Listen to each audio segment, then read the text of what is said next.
જય શ્રી હરિ. મિત્રો, આપ જોઈ રહ્યા છો યુટ્યુબ આપણી ચેનલ ભક્તિ સાગરમાં આપ સૌનું સ્વાગત છે. મિત્રો, આજે આ વિડીયોમાં આપણે સાંભળીશું શ્રાવણ માસના શુક્લ પક્ષની એકાદશી, પુત્રદા એકાદશી કે પવિત્રા એકાદશી ક્યારે છે, આ એકાદશીનું શું મહત્ત્વ છે, એકાદશીનું શુભ મુહૂર્ત અને પારણાનો સમય શું છે. જો આપને આ વિડીયો પસંદ આવે તો લાઈક કરજો, શેર કરજો. આપ આ ચેનલ પહેલી વખત જોઈ રહ્યા છો તો સબસ્ક્રાઈબ કરી લેજો, જેથી આવનાર નવા વિડીયોની માહિતી આપ સુધી તરત પહોંચી શકે. મિત્રો, શ્રાવણ માસ જે ભગવાન મહાદેવને અત્યંત પ્રિય માસ છે.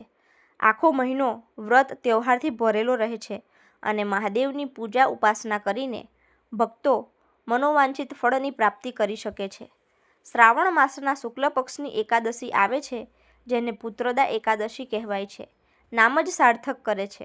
પુત્ર અર્થાત સંતાન સુખ દેનારી એકાદશી એટલે પુત્રદા એકાદશી, અને આ એકાદશીને પવિત્ર એકાદશી પણ કહેવાય છે. પવિત્રા અર્થાત 365 દિવસના જે સેવાનો ભાવ છે.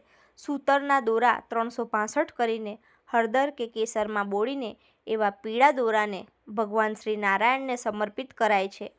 જે ભક્તો નિત્ય સેવા નથી કરી શકતા, આખા વર્ષ દરમિયાનની સેવા આજે પ્રભુ સ્વીકાર કરી લે છે.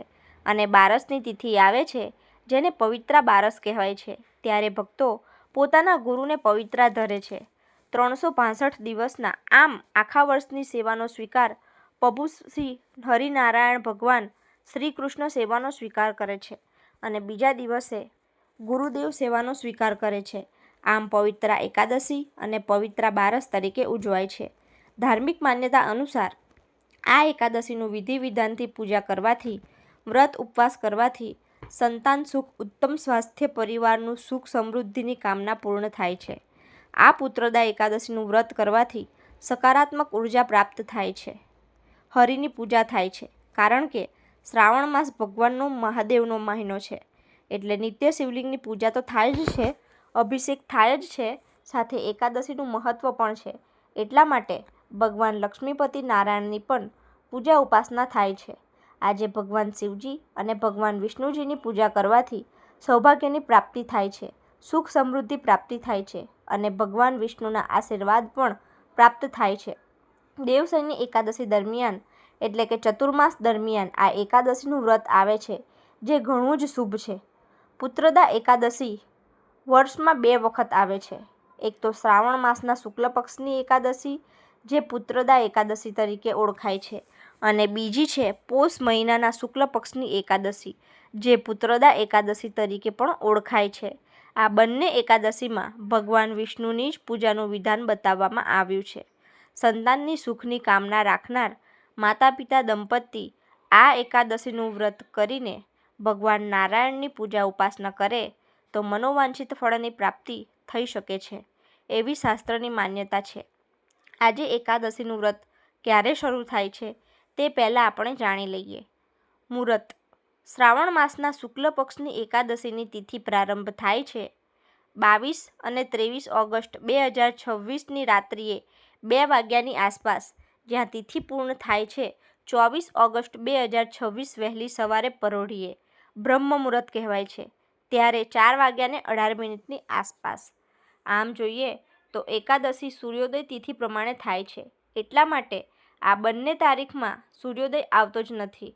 એટલે કે જે 22 અને 23ની રાત્રિએ 2 વાગ્યે એકાદશીની તિથિ પ્રારંભ થાય છે, જેમાં સૂર્યોદય પણ ઘણો દૂર છે અને દસમની તિથિથી યુક્ત પણ રાત્રિ છે. એટલા માટે આ એકાદશીને સ્માર્ત એકાદશી કહેવાશે. જે ગૃહસ્થો આ વ્રત કરી શકે છે અને જે વૈષ્ણવ એકાદશી કહેવાશે તે સૂર્યોદય તિથિ પ્રમાણે ગણાશે. તે છે 24 ઓગસ્ટ 2026ની સોમવારની જે એકાદશી પડે છે તે શુભ મનાય છે. વૈષ્ણવો તથા સાધુ સંતો માટે આ એકાદશી ઘણી ઉત્તમ છે. જો તો કે ઘણા 23 તારીખે એકાદશીનું વ્રત કરવા માંગે છે, ઘણા 24 તારીખે એકાદશીનું વ્રત કરવા માંગે તો સૌની માન્યતા પ્રમાણે આ વ્રત કરી શકે છે. હવે આપણે જાણી લઈએ કે જો આ બંને એકાદશીનું વ્રત આવે છે તેમાં પારણા ક્યારે કરવા. જે ભક્તો 23 ઓગસ્ટ 2026 સૂર્યોદય તિથિ પ્રમાણે જો એકાદશીનું વ્રત કરવા માંગતા હોય, ત્યારે રવિવાર આવે છે, ત્યારે પારણાનું શુભ મુહૂર્ત છે 24 ઓગસ્ટ 2026 બપોરના લગભગ 1:41 થી 4:15 આસપાસ, કારણ કે રાત્રિના 2 વાગ્યે એકાદશીની તિથિ પ્રારંભ થાય છે, એટલે હરિવાસર સમય સમાપ્ત થયા પછી જ પારણ થાય છે.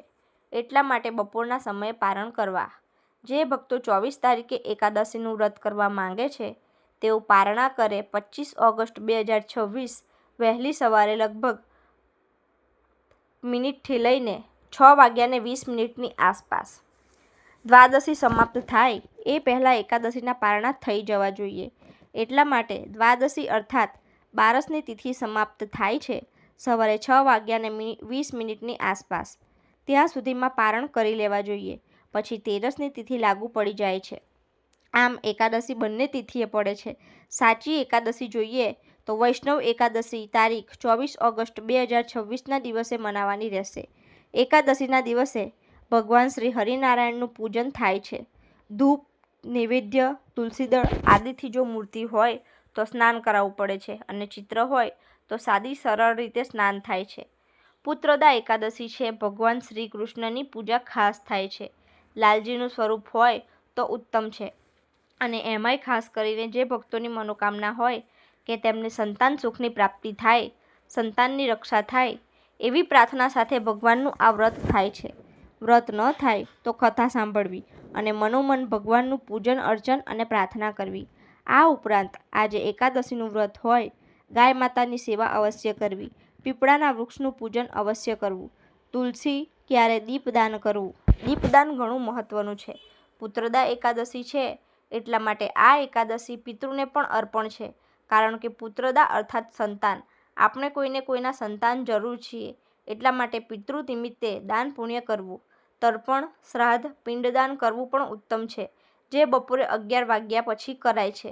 અને પિતૃ નિમિત્તે સીધું સામગ્રી બ્રાહ્મણોને દાન દક્ષિણા પણ આપી શકાય છે. આ દિવસે પવિત્ર નદી, સરોવર, તળાવના કિનારે કે તુલસી ક્યારે કે પીપળાના વૃક્ષ પાસે દીપદાન અવશ્ય કરાય. લાભની પ્રાપ્તિ થાય છે. દીપદાન કરીએ ત્યારે ખાસ ધ્યાન રાખવાનું કે જો લોટનું કોળિયું બનાવવામાં આવે, ઘઉંનો લોટ, બાજરીનો લોટ હોય, ટૂંકમાં લોટનું કોળિયું બનાવીને જો એમાં દેશી ઘીનું દીપદાન કરવામાં આવે, અથવા તો જો આપણે પીપળા નીચે દીપદાન કરીએ છીએ તો સરસવના તેલનો દીપક પ્રગટાવીએ તો ઉત્તમ છે. પિતૃની કૃપા પ્રાપ્ત થાય છે. અને આ વ્રત પૂર્ણ થાય એટલે અમુક વસ્તુ દાન દક્ષિણા અવશ્ય કરવી.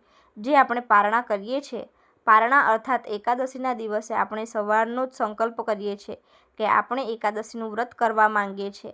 એ સંકલ્પને છોડવું તેને પારણા કહેવાય છે. બીજા દિવસે બારસના દિવસે આપણે પારણા કરીએ છીએ ત્યારે પણ દાન પુણ્ય અવશ્ય કરવું. જે આપણાથી પહોંચાય તે એકાદશીનું વ્રત એવું છે કે જે બહેનો માસિક ધર્મમાં હોય અથવા તો ઘરમાં સૂતક હોય તો પણ એકાદશીનું વ્રત થાય છે, પૂજા થતી નથી. દાનનો સંકલ્પ કરી શકાય છે. જ્યારે સૂતક પૂર્ણ થાય, બહેન માસિક ધર્મમાં 5 દિવસે આવી જાય ત્યારે દાન પુણ્ય કરી શકે છે. એકાદશીના દિવસે આપણે બહારગામ જવાનું થાય તો પણ વ્રત કરી શકાય છે. આ એકાદશીનું વ્રત ભગવાન શ્રી હરિનારાયણને સમર્પિત છે. તુલસીદળ પધરાવીને પ્રભુની સેવા કરવી. એવી માન્યતા છે કે ભગવાન શ્રી હરિને તુલસીદળ અવશ્ય પધરાવવા જોઈએ તો જ પ્રભુ સેવાનો સ્વીકાર કરે છે. અને જો તુલસીદળ ન હોય તો હૃદયનો ભાવ પણ પ્રભુ સ્વીકાર કરી લે છે. પ્રભુ ઘણા દયાળુ છે, ભક્તવત્સલ છે. જેમ ગજેન્દ્રની પ્રાર્થના સાંભળીને પ્રભુએ ગ્રાહને પણ મોક્ષ પ્રદાન કર્યું અને ગજેન્દ્રને પણ મુક્તિ દીધી હતી, જે ગજેન્દ્ર મોક્ષમાં રૂપમાં આપણે કથા સાંભળીએ છીએ. તેવા પ્રભુ કે જેમનું કોઈ નામ નથી, જેમના નામ પણ 1000 છે, તેવા પરમાત્મા પ્રભુ એક જ સ્વરૂપના પ્રભુ એમને યાદ કરાય છે, સ્મરણ કરાય છે. મૂર્તિ અને ચિત્ર તો આપણે એટલા માટે રાખીએ કે આપણું મન ભટકે નહીં, અને પરમાત્મા તો હૃદયમાં બિરાજમાન રહે છે. તે સર્વેના સાક્ષી છે. માટે કર્મમાં શુદ્ધતા રાખવી, કોઈની નિંદા કુઠલી ન કરવી, વ્યસનનો ત્યાગ કરવો. જો આપણે વ્રત કરીએ કે ના કરીએ, જીવનમાં, કર્મમાં અને વ્યવહારમાં શુદ્ધતા અવશ્ય રાખવી. મારું તારું કરવું નહીં, કારણ કે આ બધું જે છે કારણ કે પાપના ભાગીદાર બનાવનાર છે. આપણી આત્માને પરમાત્મા સાથે જોડાવ કરવા દેતા નથી. એટલા માટે આ બધું ત્યાગ કરી અને સારા ગુણ વિકસાવીને પરમાત્માની નજીક રહીએ અને આપણે આપણું કર્મ કરીએ, જેથી શુભ ગતિની પ્રાપ્તિ થાય. વ્રત ઉપવાસ તે આપણું વ્રત આપણને સ્મરણ કરાવે છે કે આજે સજાગ રહેવાનો દિવસ છે. આજનો દિવસ જેવા તેવા કામ કરવાનો નથી, પરંતુ આપણા આત્માને શુદ્ધ કરવાનો દિવસ છે. બાકી નિત્ય જ આપણે આપણી આત્માનું કલ્યાણ કરવાનું જ હોય છે. આ તો શાસ્ત્રમાં વિધાન બતાવેલું છે. માટે એકાદશીનું વ્રત એવું છે કે જે ભક્તો વ્રત કરે તેના કુંડળીનો ચંદ્રગ્રહ પણ મજબૂત થાય છે. આમ એકાદશીના વ્રતનો ઘણો મહિમા છે.